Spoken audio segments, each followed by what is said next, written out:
How to search for free items on Gumtree. Hello everyone and welcome to Tech Talks. If you want to look for freebies on Gumtree, all you need to do is follow these three simple steps. So first thing first, open Gumtree on your device. So here on top of your screen, right below the search bar, you will find different options like car, pets, electronics, home, jobs, etc.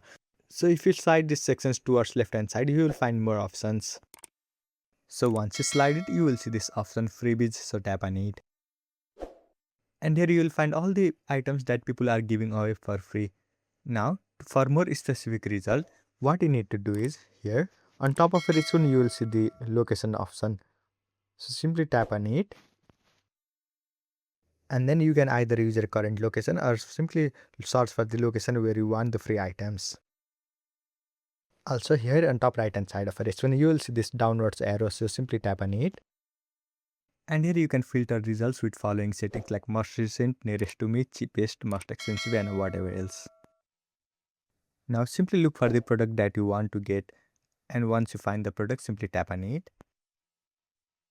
And once you do that, you can simply contact the owner of the item by tapping on this message or phone icon located on bottom of your screen.